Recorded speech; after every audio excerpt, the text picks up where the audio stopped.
दहेज। सुलेखा अपने माता पिता की इकलौती संतान थी। वह इसी साल बीए की पढ़ाई पूरी करके आईपीएस बनी थी। उसकी मां मोहिनी जी और पिता मनोहर जी चाहते थे कि उनकी बेटी अब शादी कर ले। मनोहर जी ने सुलेखा से पूछा भी, अगर उसको कोई पसंद हो तो बता दे। लेकिन सुलेखा ने कहा, पापा मैंने आपसे वादा किया था, आप मुझे आईपीएस बनने देंगे तो मैं आपकी पसंद से शादी करूंगी, इसलिए मैंने किसी को नहीं पसंद किया है। अब आप ही पसंद करिए। मनोहर जी ने अपने रिश्तेदारों से कहा, अगर सुलेखा के लिए कहीं अच्छा सा रिश्ता हो तो बताइएगा। और वह खुद भी सुलेखा के लिए लड़का ढूंढने लगे। मनोहर जी मध्यम वर्गीय थे, इसलिए उन्होंने एक रिश्ता भी उसी कैटेगरी में खोजा। कुछ दिनों के बाद सुलेखा को देखने के लिए लड़के वाले आए। लड़के के साथ उसकी माँ, पिताजी, बुआ और उसके फूफा जी थे। आर्यन अपने माता पिता का इकलौता बेटा था।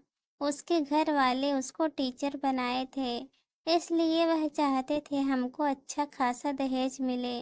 आर्यन भी एक टीचर था, वह भी दहेज का लालची था। उसकी सोच सुलेखा से बिल्कुल अलग थी। जहाँ सुलेखा आज के जमाने को अपना रही थी, वहीं आर्यन रूढ़िवादी था और दहेज को अपना हक समझता था। दोनों परिवारों से कुछ औपचारिकता बातें हुई और आर्यन सुलेखा को एक कमरे में बात करने के लिए भेज दिया गया। आर्यन और सुलेखा एक दूसरे से बातें करने लगे। सुलेखा ने कहा, देखिए मैं भी नौकरी करती हूँ और आप भी। जितना आपके घर वालों ने आपकी पढ़ाई में खर्चा किया है, उतना ही मेरे घर वालों ने। फिर दहेज की तो कोई बात ही नहीं होनी चाहिए।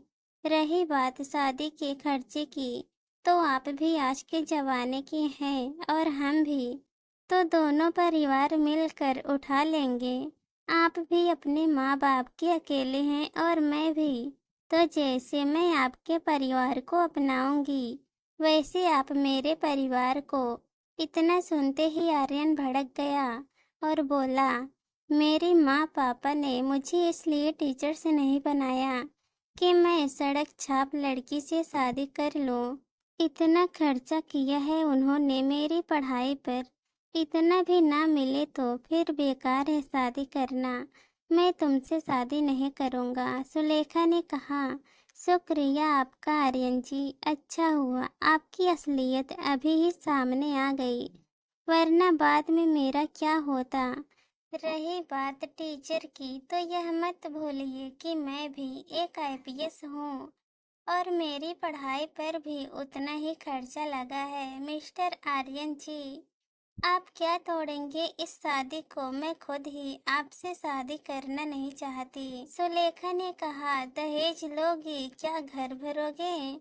आर्यन और सुलेखा दोनों बाहर आए। दोनों के चेहरे और हाव भाव को देखकर लग रहा था दोनों इस शादी के लिए तैयार नहीं हैं। आर्यन की माँ ने पूछा, क्या हुआ बेटा, लड़की पसंद है? आर्यन ने कहा, माँ मैं ये शादी नहीं कर सकता। यह लोग दहेज भी नहीं देना चाहते हैं और शादी का खर्चा भी आधा आधा उठाने को कह रहे हैं।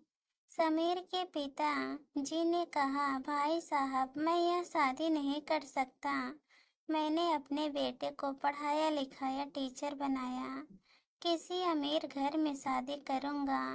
मेरे बेटे के लिए लड़कियों की कोई कमी नहीं है। मनोहर जी समझ चुके थे सुलेखा ने आर्यन से क्या कहा। लड़के वाले जा चुके थे। सुलेखा भी अपने मन की बात कहकर खुश थी। वहीं पर मनोहर जी अपनी परवरिश पर फूले नहीं समा रहे थे। आज मुझे अपनी बेटी पर गर्व हो रहा है।